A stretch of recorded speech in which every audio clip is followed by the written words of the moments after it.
Apaga la luz. Acomódate donde nadie te moleste. Esta noche vas a escuchar historias que se instalan en el silencio de una casa, y aunque pase el día, no se van. Escucha con los sentidos en alerta. El relato comienza cuando el umbral se cruza y algo decide quedarse. Ella tenía 7 años cuando la casa de madera aprendió a crujir de otra manera. Casey me lo contó con la voz todavía quebrada por la memoria. Era una casa pequeña, con tablas que suspiraban cuando el viento entraba por las rendijas, dice. Imagina la oscuridad absoluta de una noche sin luna, la lámpara apagada y un colchón que suena distinto bajo el peso de los sueños. Casey dormía en una cama que rechinaba, y desde la pared el reloj marcaba sus minutos como si contara pasos. Al principio fueron pasos en el pasillo, 1, 2, pausas largas, como si alguien estuviera probando cada habitación antes de decidirse. Los pasos se acercaron a su puerta. Ella pensó que era su mamá, pensó que sería su hermano. Nadie llamó, nadie encendió la luz. Sentí algo en los pies, me dijo Casey en una habitación que ahora evita recordar. No fue frío ni calor, fue una presión localizada, como un peso pequeño y firme posándose en la sábana. Al principio creyó que era un animal. Luego, ese peso subió, lento, constante, como si midiera cada centímetro hasta encontrar el punto exacto donde el cuerpo se rinde más fácil, el estómago. Era como si alguien se sentara sobre mi pecho y me pidiera silencio con el cuerpo, explicó. Trató de moverse. No pudo. Su boca buscó una palabra que conocía de memoria. Mamá. No salió. Empezó a rezar con las pocas frases que conocía, palabras torpes de quien aprende a pedir ayuda a medianoche. Las palabras se enredaban en la garganta, la respiración se hizo un trabajo pesado, como si el aire tuviera que arriesgarse por un túnel estrecho. Cuando logró incorporarse, temblando, se destapó en la oscuridad y alzó la vista hacia el pie de la cama. No había nadie. Las sábanas estaban marcadas por esos dedos de presión que ya no estaban. La casa olía a madera vieja, a humedad y algo más que Casey no supo nombrar. Desde esa noche, la niña estableció rituales de supervivencia. Una pequeña luz encendida hasta el amanecer, una oración repitiéndose como una promesa, la puerta apenas entreabierta para que el sonido pudiera entrar y con ello restituir el valor de respirar sin miedo.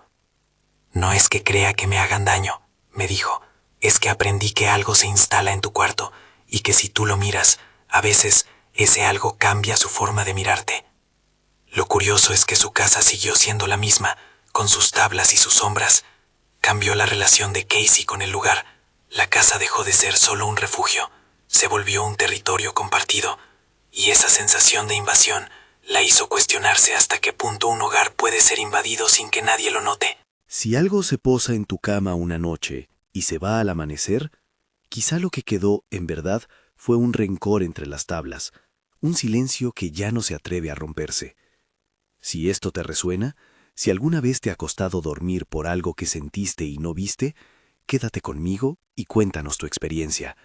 Tu voz puede ser la próxima que nos ayude a entender esta extraña costumbre de lo que entra y nunca se va. Edgar Luna maneja de noche. Para él, el taxi es una extensión de su casa. Hay fotos pegadas al tablero, la radio con canciones que solo se escuchan en rutas largas, la franela que cuelga del espejo retrovisor. Cuando manejas de madrugada, me dijo, la ciudad parece una casa que respira en sueños. Una noche, en una curva donde la neblina lame los faros, subieron 2 mujeres. Iban vestidas con ropa que no encajaba en la estación. No hablaron al principio. Entraron en el auto como quien entra en un cuarto que no revisaste. Se sentaron atrás, juntas, inmóviles, con la mirada vacía como quien observa un punto fijo en la memoria. Edgar describió detalles pequeños, el olor tenue de perfume antiguo, una textura en la tela del asiento que pareció más fría de lo normal, la manera en que el retrovisor devolvía una imagen con un desfasaje. Les preguntó de dónde iban. No respondieron. Al intercambiar dinero, la máquina solo aceptó los billetes como si fueran una formalidad. El taxímetro siguió subiendo. Cuando las luces de la autopista se volvieron pepitas blancas a la distancia, Edgar miró por el espejo y por un segundo creyó que no había nadie en el asiento trasero. Giró el cuerpo con el reflejo del volante y las dejó viendo hacia adelante, como dos estatuas en un coche que no era suyo. Horas después, la radio anunció un choque en una salida cercana. Un camión había impactado contra un auto detenido. Edgar fue a ver. La visión lo sacudió. La carrocería destrozada, vidrios fragmentados, un silencio lleno de polvo. Un policía lo miró y le dijo que allí habían ido dos pasajeras que no tenían familia identificable. Las fotos que pasaron en su mente se superpusieron. Los rostros que vio en su asiento, la postura inmóvil en la noche. Edgar estuvo seguro de algo que no pudo demostrar, que aquellas mujeres que se fueron en su taxi no regresaron a su casa. Estaban allí y a la vez ya ocupaban otro lugar que no aceptaba entradas. Para Edgar, el auto siguió siendo su refugio y su cárcel intermitente. Condujo despacio por semanas, dejando la radio encendida en frecuencias donde las voces suenan más humanas. Llevó una pequeña lámpara en el bolsillo. En cierta forma, su casa sobre ruedas había sido invadida por algo que no entendía, y la idea de volver a cerrarla con llave le daba vértigo. A veces, me dijo, las cosas que se suben al coche no solo se van con el pasajero, se quedan en la curva, en el olor, en la manera en que volteas a mirar el asiento vacío. En casas reales se resuelven problemas verdaderos. Mariela me habló en voz baja de su tía Claudia, de una discusión que nunca tuvo cierre. La casa de la familia, donde las fotos estaban alineadas en la repisa como acusadoras, se llenó de palabras no dichas. Mi mamá y mi tía se pelearon por un terreno que llevaba generaciones en la familia, contó. Las peleas fueron escalando hasta volverse silencios largos, hasta que la muerte llegó con su inocencia brutal. La tía Claudia enfermó y se fue. El velorio fue en la casa que ambas compartieron por años. El aire en esa casa olía a flores y a café frío. Olores familiares que, después del entierro, se mezclaron con algo nuevo. Perfume que nadie usaba, sillas que aparecían en otro cuarto, pasos que caminaban por la madrugada. Al principio la familia atribuyó todo a la tristeza. Luego Mariela empezó a notar patrones. La abuela decía sentir caricias en la espalda, justo cuando las manos estaban vacías. La madre juraba haber visto una figura sentada en el pie de la cama de la tía, como si alguien no quisiera irse de allí. El perfume, siempre un rastro suave, llegaba en momentos de día y en minutos imposibles.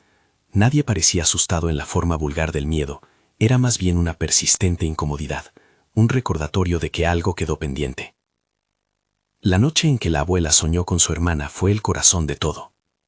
Mariela recuerda que la abuela se despertó sudando y llorando, murmurando palabras que sonaban a perdón y a nombres enredados. Soñé que me sentaba a la mesa con ella y le pedí que volviera, dijo la abuela. En ese sueño, las sillas estaban limitadas a una sola verdad. Alguien debía decir lo que no se dijo. A la mañana siguiente, el olor a perfume no volvió, los pasos se volvieron menos frecuentes, la figura en la cama dejó de aparecer. Mariela percibió un alivio que parecía más emocional que sobrenatural. Había algo del rencor, que, al resolverse aunque fuera en el sueño de una anciana, dejó la casa más ligera. Aquí la lección no habla de fantasmas como castigos, habla de cómo el rencor y las cosas no dichas se alojan en los mismos rincones donde antes hubo risas. Cuando una casa conserva heridas, a veces algo, sea recuerdo, culpa o presencia, decide instalarse en la costumbre, y hasta que no se nombre, a menudo no se va. Entrar a un lugar cerrado por curiosidad a veces cambia a quienes somos. Gael lo supo cuando cruzó la verja oxidada de un ex convento con amigos que buscaban historias. Queríamos fotos, una aventura, algo que contar, me contó. No iban buscando tinieblas, sino un misterio que añadir al feed. Aquella noche, linternas en mano, encontraron símbolos tallados en los bancos, velas negras derretidas, vestigios que olían a memoria reprimida. No voy a decir más de lo que Gael recuerda con certidumbre. Un altar improvisado, un grupo que se movía con precisión, una máscara que ocultaba un rostro humano.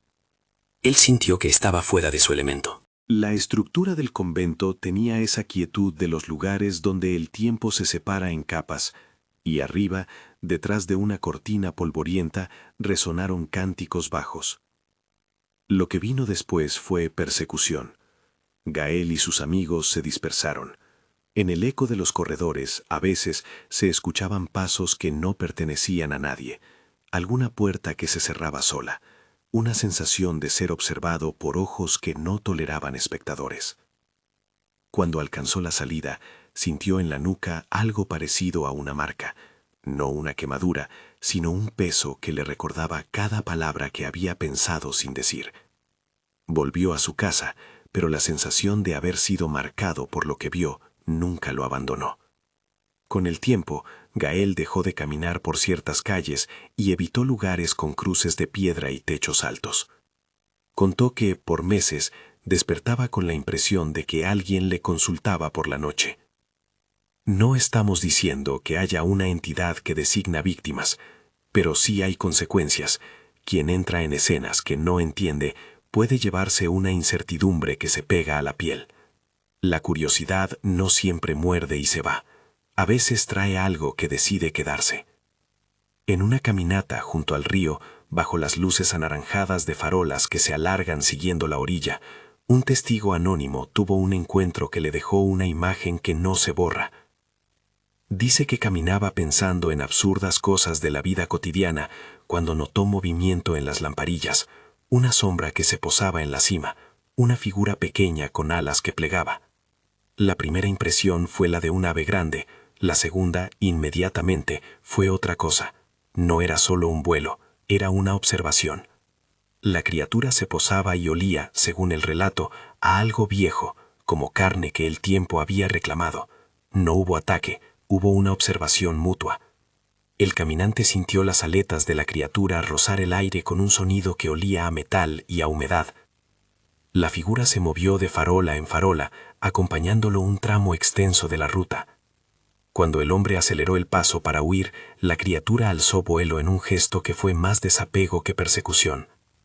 A veces los encuentros son más visuales que físicos. Esa imagen del bulto posado en la luz, la sensación de que alguien te estuvo siguiendo con la mirada y el olor que se pega a la ropa. El testigo nunca supo si lo que vio fue una alucinación causada por la soledad de la noche o una criatura que, de algún modo, consideró la ruta como su territorio. Lo que quedó fue la certeza de que la noche puede alojar cosas que es mejor no interrogar demasiado. Esa imagen, como un tatuaje mental, acompaña todavía sus paseos nocturnos. Si tomas todas estas historias juntas, la misma idea reaparece. El espacio íntimo, sea una cuna, un coche, la sala en el velorio, un exconvento o una ruta solitaria, puede ser invadido por algo que no se marcha con facilidad. No necesariamente porque quiera hacer mal, sino porque ocupar un lugar muchas veces es una manera de conservar una historia sin resolver. Las casas y sus equivalentes guardan ecos. No estoy diciendo que el fenómeno sea homogéneo. Algunas veces lo que queda es miedo, otras es culpa, otras recuerdo. En el caso de Kissy, lo que permaneció fue la sensación de no estar a salvo en el propio cuerpo por la noche.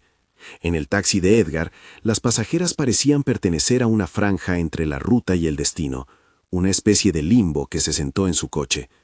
En la casa de Mariela, lo que se quedó fue en rencor, hasta que se transformó en perdón.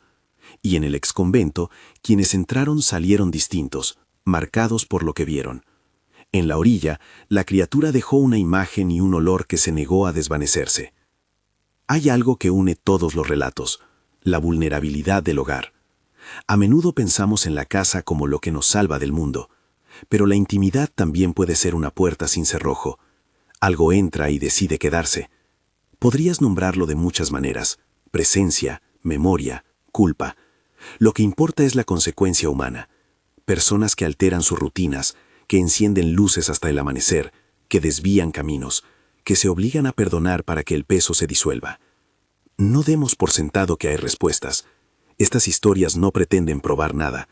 Son voces que comparten lo que vivieron y que nos recuerdan que lo inexplicable muchas veces es una experiencia emocional con efecto real. No hay un manual para resolverlo, pero hay maneras humanas de enfrentar lo que queda, nombrarlo, hablarlo en familia, pedir ayuda, buscar consuelo. En la casa de Mariela, el perdón fue el que rompió la costumbre de los pasos nocturnos. En la de Kissy, la compañía, aunque fuera una luz pequeña, le devolvió la noche. Para Edgar, aceptar que algo había pasado en su coche fue el primer paso para no vivir con un constante sobresalto. Si te inquietan estas historias, si algo de lo que oíste te toca y quieres contarlo, escríbenos. Tus relatos alimentan este espacio y ayudan a que otros no se sientan solos con lo que no encuentran explicación. Comparte este episodio si te erizó la piel y suscríbete para escuchar la próxima noche en que abramos puertas a relatos que, quizá, no salen. Antes de despedirme, queda una última imagen. Imagina tu casa, tu coche, tu ruta nocturna o ese lugar que llamas refugio. Piensa en la posibilidad de que algo pequeño y persistente se siente en una esquina y decida que pertenece allí. Ahora, sin dramatismos, pregúntate qué dejarías dentro si tuvieras que marcharte. A veces, lo que más nos cuesta llevar es lo que más necesita ser dicho. Buenas noches. Que la luz que elijas esta noche sea suficiente para que, si algo entra, encuentre una razón para irse.